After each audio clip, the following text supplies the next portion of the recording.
Saudi Arabia now admits Jamal Khashoggi is dead after weeks of denying it. Riyadh says the Saudi journalist died in a fistfight inside its Istanbul consulate. But as global outrage mounts, does this account even seem credible? This is Inside Story.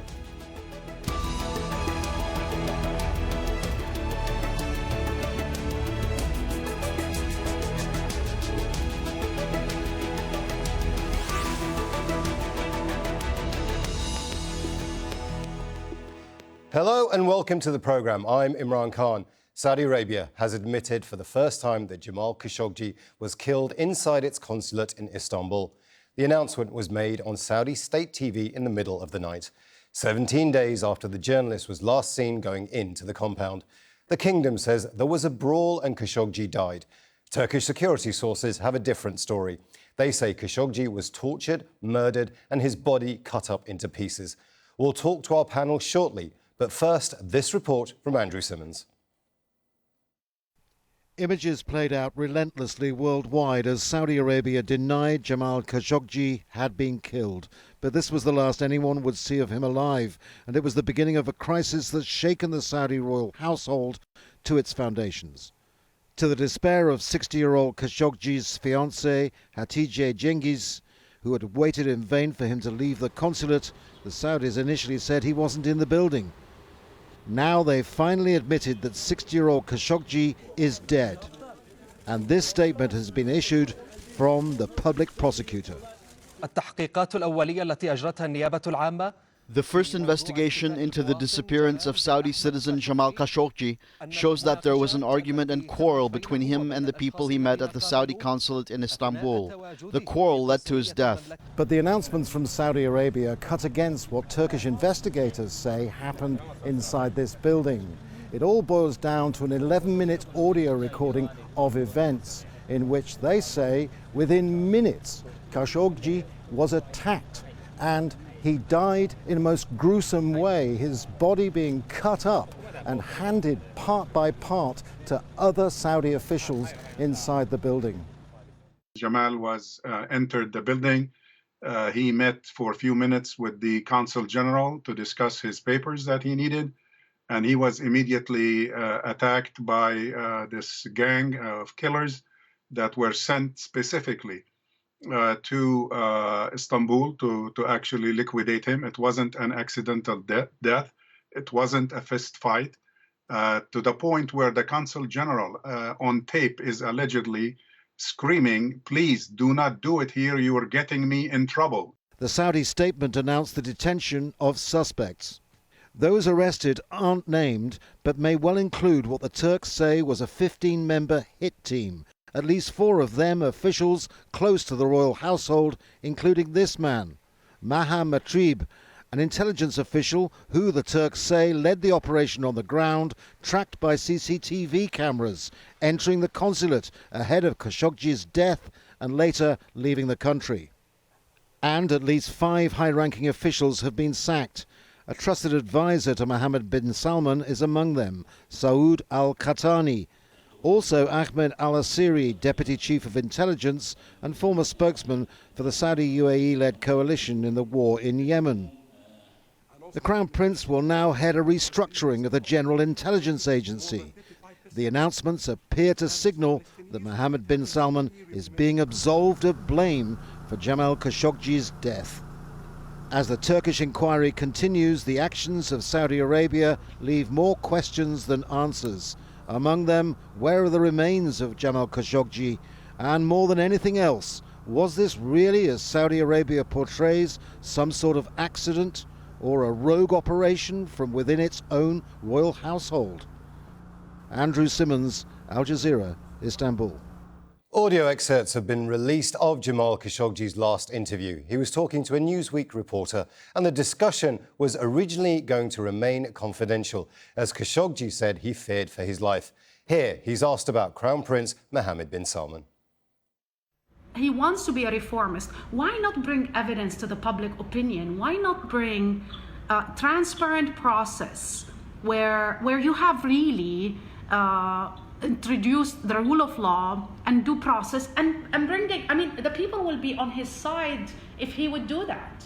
Deep inside him, is an old-fashioned tribal leader. Why Mohammed bin Salman doesn't see that part as reform? Because it will limit his authoritarian rule. And he doesn't want that. He doesn't see there's a need for that. So sometime I feel that he wants to enjoy the fruit of both worlds, modernity and Silicon Valley and cinemas and everything, and at the same time he wants also to rule like how his grandfather ruled Saudi Arabia. Yeah, well, that doesn't work. You can't have it both ways. He wants to have it both ways. Can you have it both ways? Can you call yourself? Can you? No, I don't think he can. But if there is no one, so first of all, there is no political movement in Saudi Arabia that could pressure him. Number one, and the world is happy with him. Do you see anybody in America who is, except for Bernie Sanders, who is calling for putting pressure on Mohammed bin Salman? Yeah. I only saw Bernie Sanders, but no one else. I'm sure the Americans are not going to apply a pressure to on Mohammed bin Salman unless a true crisis happens in Saudi Arabia.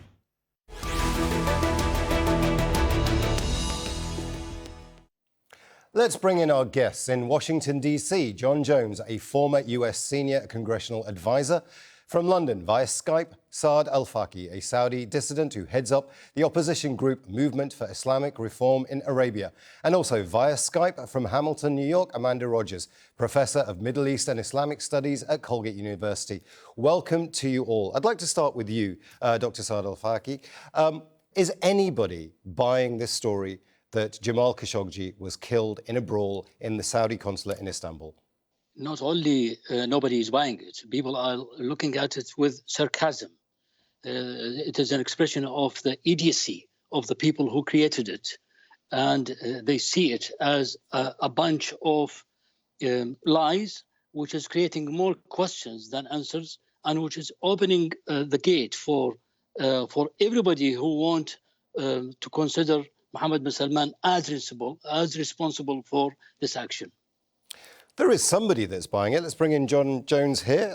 President Donald Trump has said he thinks this is credible.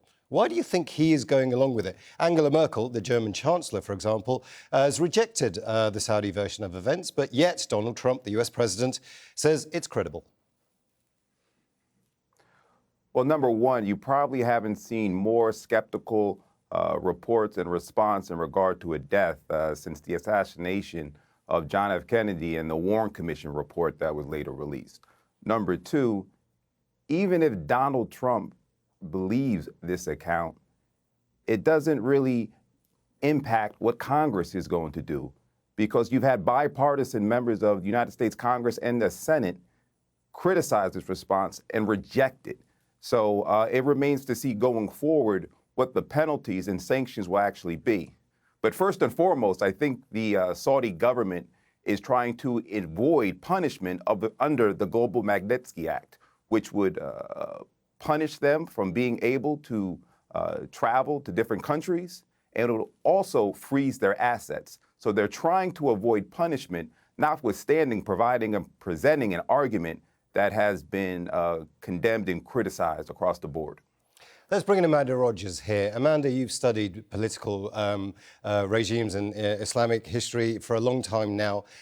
Historically speaking, authoritarian regimes have often put out a message that they think is believable simply because they control the narrative back at home. But this is an international story. They haven't been able to control the narrative. Why behave like that? Why put out a story like this that many across the world simply say isn't believable? Well, I think I would back up actually and circle around to the issue first of whether or not Trump actually finds the Saudi line credible. I don't think that it's necessarily useful to speculate on whether or not Trump finds this credible, because the overarching sort of umbrella on the geopolitical stage is economic ties and geopolitical ties between Saudi Arabia and the United States. What I mean by that is we see a story coming out of Saudi Arabia that has changed numerous times. And one that other guests have pointed out is pretty absurd and unbelievable on its face. Now, as to whether or not the intention of that cover story is to be persuasive or merely serve as a sort of band-aid thin veneer of an explanation that can serve as, I guess you could say, a cover to smooth over the incident until the news cycle moves on so that business as usual among the diplomats can continue as normal. It's another issue entirely. I say this because in reference to other incidents of, say, political reform or ostensible political reform across the world, and in particularly the Middle East, one common phenomenon in the past several years has been a generational divide with new leaders. And I'm speaking here specifically of MBS in Saudi Arabia. We can also look at Saif Gaddafi in Libya, to an extent Bashar al-Assad in Syria, in which case we have a younger generation of rulers being touted as reformists. Now, as to whether or not the reforms themselves are particularly, I hesitate to use the word liberalizing, but I suppose that it's the most convenient. Essentially the same policies as their predecessors, albeit couched in a language and a particular political discourse that is much more amenable to the Western powers. So essentially the same sort of politics can continue at home with window dressing and sort of performative linguistic gymnastics, if you will, that can allow the big movers and shakers in the diplomatic communities to accept what is going on under the surface at home, because it sounds like what we want to hear. Let's bring in Dr. Saad Al-Faqih. Here we're hearing that it's the same message, just a different day. The Saudi Crown Prince is in charge of the intelligence overhaul that's going on in Saudi Arabia. Do you think everything that the Saudis have done so far is to protect the Crown Prince himself? I mean, do you think what he did? The Saudis do not do anything. He does.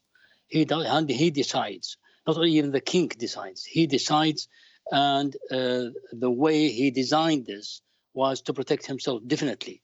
So, and for those people who believe in a psychopathic way, they don't care who is going to suffer.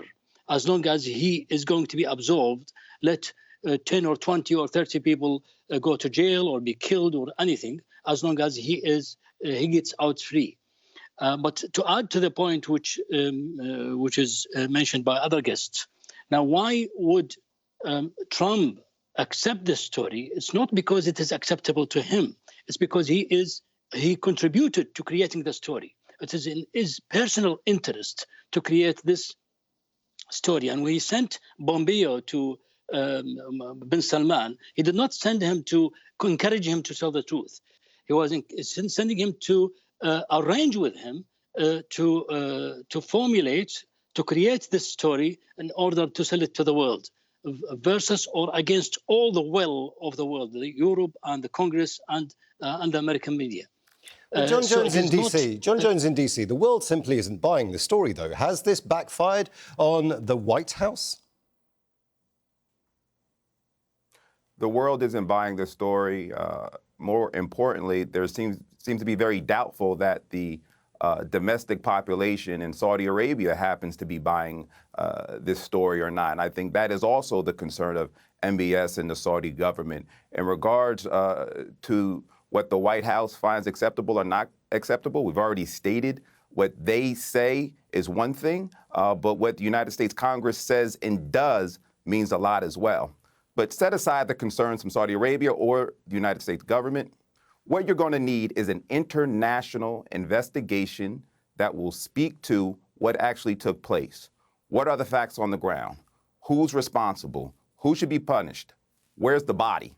These are all important questions that need to be answered, and we won't get to the bottom of it unless you have an international investigation that is transparent, credible, and can get to the facts. Dr. Saad Al-Faqih, you heard it there. It needs an international, transparent investigation. You're long familiar with the Saudi government. You've been in exile for a very long time now because of your comments towards the Saudi government. Do you think they'll ever allow any international investigation? International investigation will take a long time. It needs international organizations to decide it. I think the matter is much shorter than this. Turkey has got a lot of information. They are going to release much of this information. Part of this information is intelligence, which might not be usable in standard courts, but it's extremely useful. And I'm sure that much of this information has been relayed to the Europeans and Americans. And that's why members of the Congress are very confident. They're talking with full thrust that the criminal is Mohammed bin Salman, and they are not going to do in Saudi Arabia in his leadership. So there is enough information with the Turks about what happened, and all what the Americans or Europeans need is to twist the arm of Mohammed bin Salman and to give the information which needs to complete the picture to the Turks. The Turks, for example, they know how many calls have been made to Mohammed bin Salman office personally. They know the content of the messages which were sent to him. They know he was personally watching what is happening and following it up live. And they can. I'm not sure if they will publish this or not, but this has been leaked to quite reliable sources. And also they have been able to collect forensic information, which have created a picture which fits with their intelligence information.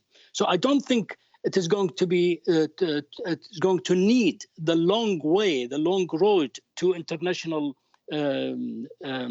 investigation. All what it needs is for the Turks to complete what they are doing, and for a little push for the Saudis to answer the questions from the Turks.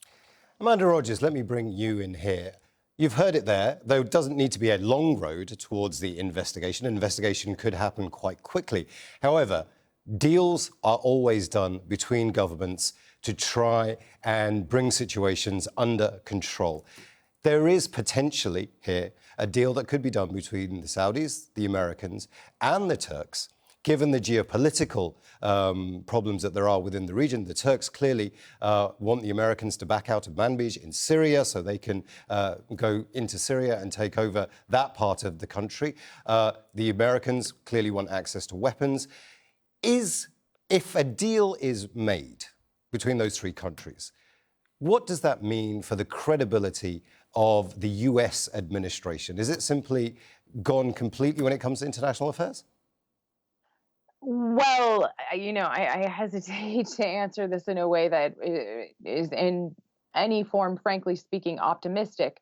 One of the issues at stake here in terms of American credibility is the United States' close alliance with Saudi Arabia dates back to the 1940s, at a time in which the U.S. explicitly recognized that American defense and Saudi defense are seen as very, very much mutually or inseparable, if you will. So the issue is U.S. policymakers have for quite a while overlooked what they would consider to be human rights abuses at a variety of levels. I do think that there is a chance to at least ameliorate the situation somewhat, in the sense of having a massive momentum from Congress and so on and so forth that separates from the president himself. What I mean by that is we no longer have a situation that is just as clear-cut as the longstanding American ties to Saudi Arabia as an important American ally. We also have a situation in which the president and his family have substantial economic ties in Mohammed bin Salman and the Saudi regime as it stands now. So one of the breaks, I think, that we are starting to see between the administration sort of itself in terms of the heads and the Congress and public leaders outside of the presidency is we might have an opening through which we are finally able to reassess what that longstanding relationship with Saudi Arabia actually means in practice.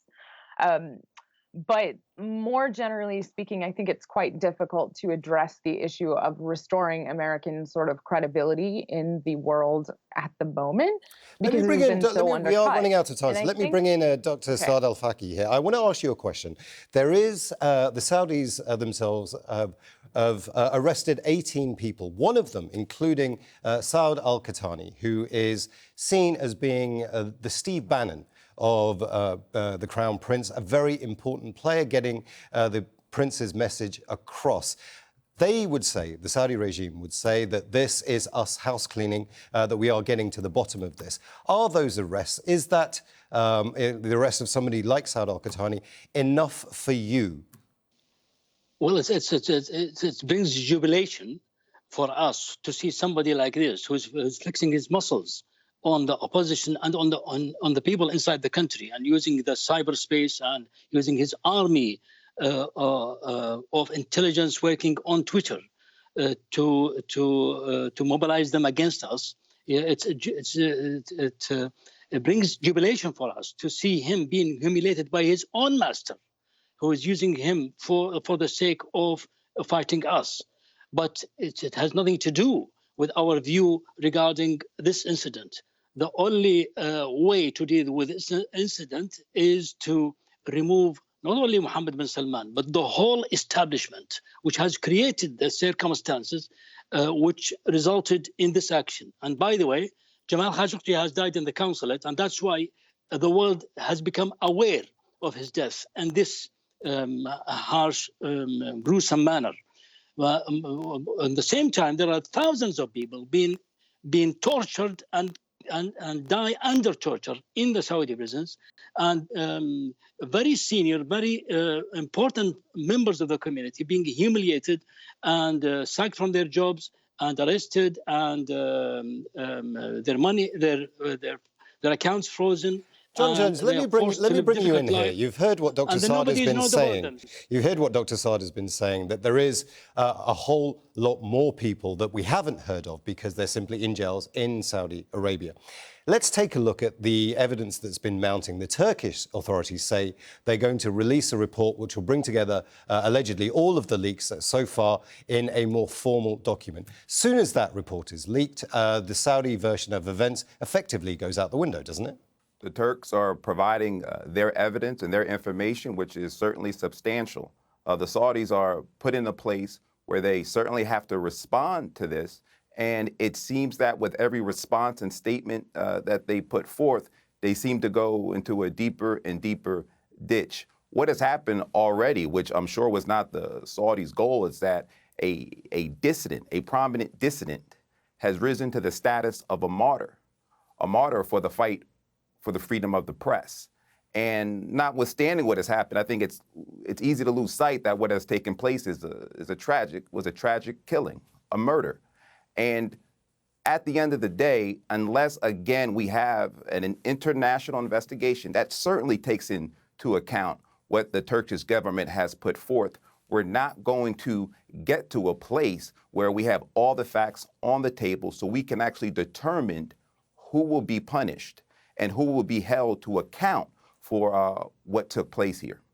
I think we do have to be careful describing the journalist Jamal Khashoggi as a dissident, because he was very careful to describe himself as just being a journalist who wanted to analyse and to be free to speak. Amanda Rogers, just very quickly, what goes on next within the region? If there is this deal being made, if nobody's buying this story, where do you think this goes next? Well, that's a really broad question to briefly answer, but I will say what I have heard from several dissidents from other areas in the region.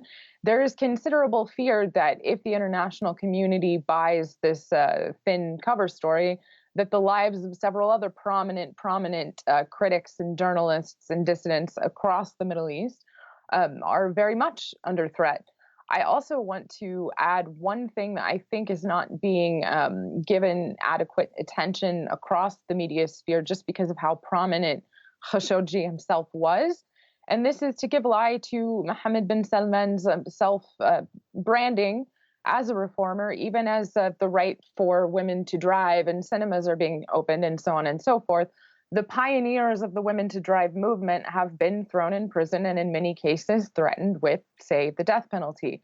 So I think that not just the case of Jamal, which is as disgusting and tragic as it is, this should be used as an in to look at the other abuses of the unnamed and less famous and less prominent because of U.S. resident status. Thanks to all our guests, John Jones, Saad Al-Faqih and Amanda Rogers. And thank you too for watching. You can see the programme again anytime by visiting our website, aljazeera.com. And for further discussion, go to our Facebook page. That's facebook.com/AJ Inside Story. You can also join the conversation on Twitter. Our handle is @AJ Inside Story. From me, Imran Khan, and the whole team here, bye for now.